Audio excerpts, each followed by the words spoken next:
Hey, what's up, Silver Stackers? This is Silver Slayer. I'm about to show you a segment of the Silver Stacking podcast I do with Andy Scheckman on a weekly basis. The clip I'm going to show right now is heavy to say the least. See, I love challenging Andy and really have him break down some of the more terrifying geopolitical events happening that so many are unaware of. This segment is talking about Andy's concerns with the BRICS nations and us living in the United States. I highly recommend you check out the entire episode as we cover many different topics, including bank bailouts, the Royal Mint and Austrian Mint facing shortage issues, the critical role silver plays for wealth protection, Elon Musk's personal involvement with silver, what the 2024 election has in store for the silver market, Comex corruption, the Belt Road Initiative, and more. I'll post a link to the full episode, but for now, enjoy this segment of our show. All the money that's coming out of these banks is going to create more bank failures, and it hasn't happened yet. But you Yeah, see another one or two or three or four or five or 10, and people are going to lose their mind. yeah. And you will see a rush Not getting into, bailed out.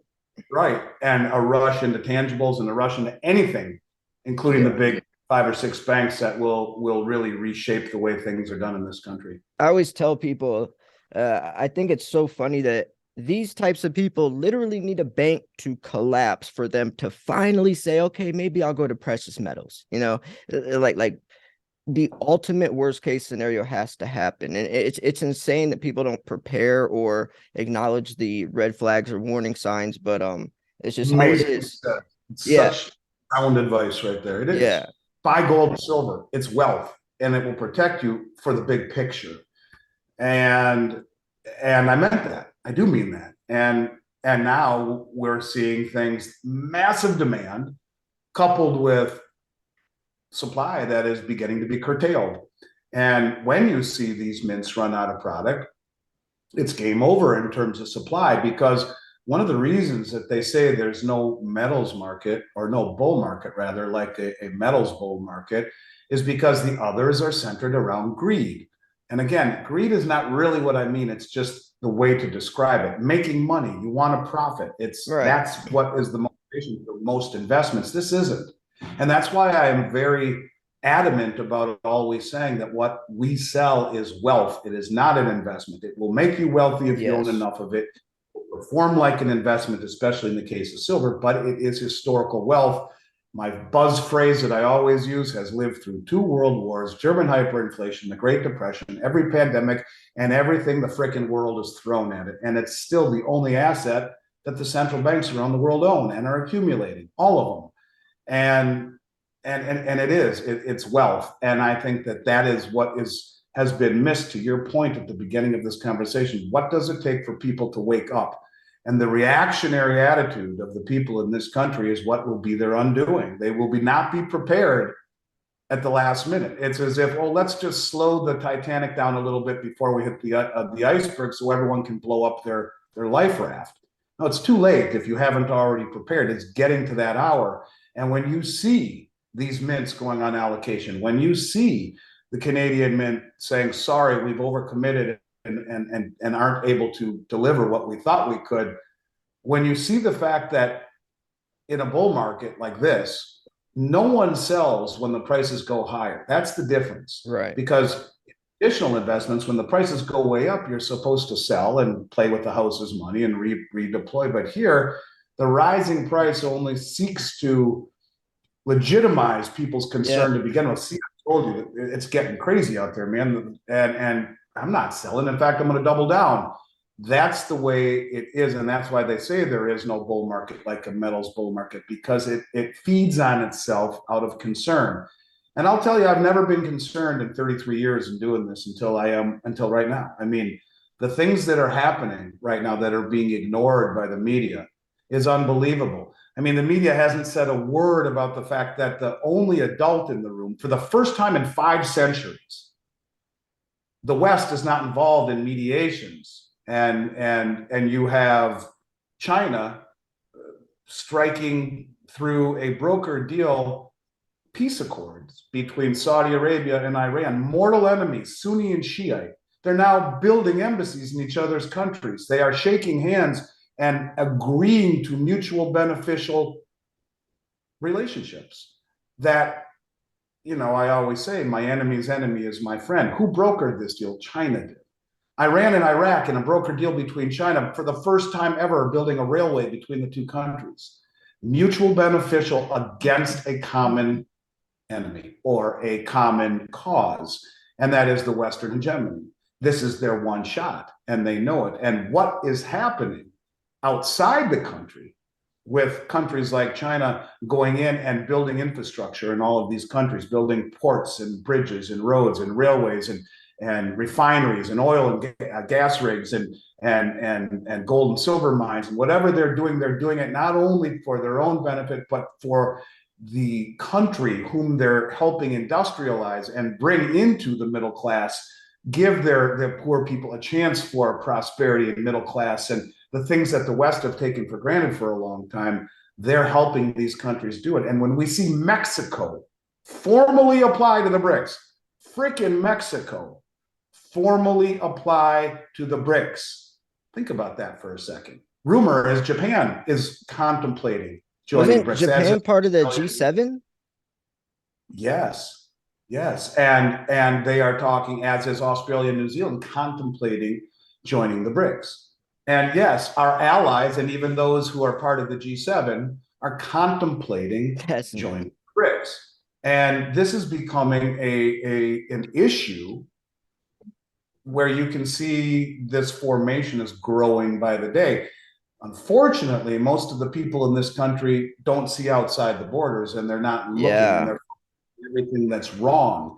And so you could argue what's happening inside the borders is screwing the pooch really bad, messing things up really bad, but it's only incentivizing and accelerating the global de-dollarization and the increasing unity of the BRICS countries and the Shanghai Cooperation Organization that Saudi Arabia has also just applied for as well. Not just the BRICS, not just telling the world that we are going to be open to taking other currencies, not just signing a military agreement with Russia, but now applying as a dialogue partner with the Shanghai Cooperation Organization. They are getting into bed with these countries that represent 80% of the human population that aren't going green.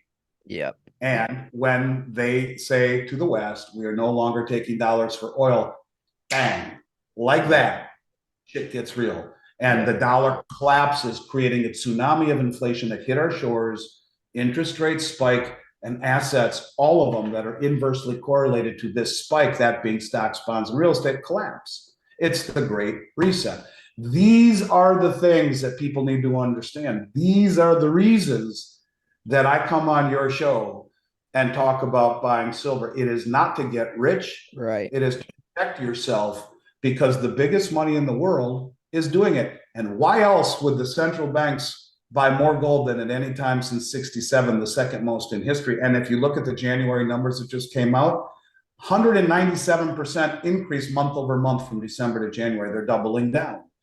So this is the real deal, and it's beginning to accelerate. And these are why we do what we do and talk about what we do. I guess the bottom line is that when I look outside the border, I see a new drive towards mutual settlements in national currencies between Asia, Africa, and Latin America and South America. And when you have Putin come out and say that they are for using the yuan as the new trade currency for all of these countries until and while the discussions are finalized regarding the new BRICS reserve currency backed by gold and or commodities, as we've been promised, or the Shanghai Cooperation Organization gold settlement currency.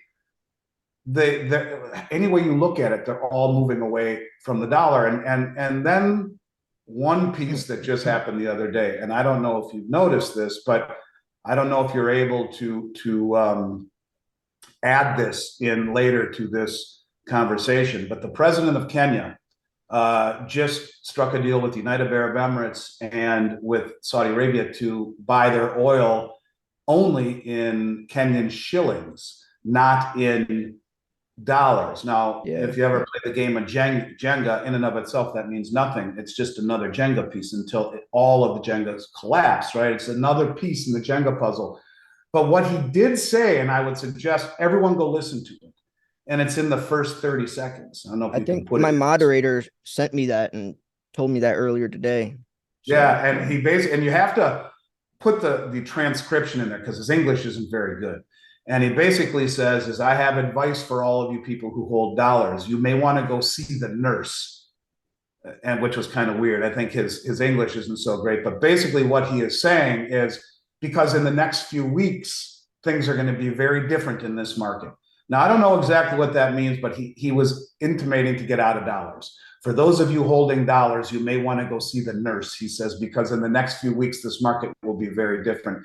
And in the same breath, he strikes a deal with Saudi Arabia and the UAE, who are our allies forever, to not accept dollars for oil, but the Kenyan shillings. Now, what the hell do they want with Kenyan shillings? I don't know. Maybe they'll buy other things that Kenya produces, do or they maybe have it's do they have anything? Do they have like? Is there any gold mines in Kenya or they anything? don't have hardly any gold at all. They have a Because I lot know. of things, but they're one of the biggest exporters of tea in the world. I mean, they have other Okay. things. Because I know that's why I think it was Russia was so interested in what country was that? One of like this very poor countries. Sudan, I It, believe, talking yeah, about Sudan, yeah, and but yeah, you're right. This is what they're doing, right? So Russia and China are interested in these countries, and it's not about exploitation the way the West did it. We come right. in and exploit you. This is about industrializing the whole country, giving it an opportunity to become industrialized, to enrich their citizenry, to be fairly compensated for helping you pull these commodities out of the ground and bringing you forward to a new system. And I think that's the allure here, is that they're doing it in a cooperative way, in a peaceful way, in a way that is uniting countries that have hated each other, who have had knives to each other's Right. throat, are now are like, hey, you know what? Enough of this crap already. Let's find a way Yeah. to have our cake and eat it too. And the And way that can make it all work is everyone pledges commodities to a new distributed ledger system, which is going to happen. it And makes yeah, it makes so much sense too. Like it's a brilliant plan. It's not like, like I feel for them. Like I would do the exact same thing if I was in their shoes. And that's the scariest part is like how influential this could be and detrimental it would be to the dollar. the world is waking up to the realization that silver is depleting in nature and is increasing in use sources. And if you don't accumulate it and have it, you're dead in the water. And Yeah. that's why a country like India imported 304 million Yeah. ounces. And if we don't do something to regain some form of fiscal or monetary sanity, the country is in very, very big trouble. We have and are squandering the world reserve currency and wasting away the opportunity that we have to be the leaders in this world with the world reserve currency. So I don't know what the election will do. I'll tell you that if somehow, and I'm sorry if I offend anyone, God forbid, have a Biden reelected or a resumption of the Democratic Party, I would say that the dollar is dead, and we Yeah. are I huge, think anyone could agree. Yeah. and we're just dead. And I I think that in and of itself will make the price of gold and silver skyrocket. yeah. And when you listen to Xi Jinping say goodbye to Putin the other day, and I quote, he says, "Now there are changes that haven't happened in 100 years. When we are together, we drive these changes," Xi Yeah. says. And he says, "I agree." Think about that for a minute. You're talking a 100-year change, Every where hunt. what he's saying is the dollar has been the Yep. main 100 years, and that's Yep. changing.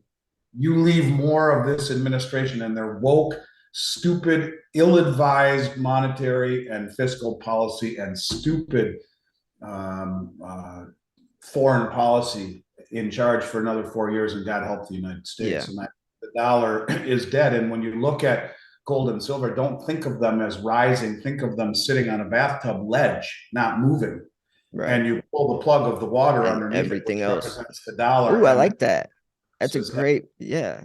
Gold and silver aren't going any higher. Right. It's It's the the dollar. And another way to look at it is that gold was up at all-time highs against the euro this year, but flat against the dollar because the dollar's inordinately stupid strength yeah. masks the strength of gold and silver. So it's because the dollar is unjustifiably and inordinately strong that we don't really see the value, and because of Comex suppression, Yeah. I think the election will be part of it, but there's much more at play here, and that would really be the suppression on Comex and the ultimate the ultimate direction the world goes with the world reserve currency. Yeah. The Comex situation is just like banks, if everyone pulling their money out of these big banks exposes it, everyone draining the Comex exposes the facade. And I think And I it's think you're right, and inevitable. there's a very similar backdrop when you talk about the Comex. The banks don't have enough money; they have very little in the way of reserve requirements, right? So, well, the same thing is true with Comex, and it's estimated right now, I believe, that there's 15 contracts for silver for every 1 ounce backing it. In other Yeah. words, 15 people have a contract that says I own that bar, but only Oh, one really right. owns. So yeah, that's rehypothecation. That is a fractional reserve system. And it always works well when people are buying, but when everyone's Yeah. selling, you have problems. It's a Ponzi scheme.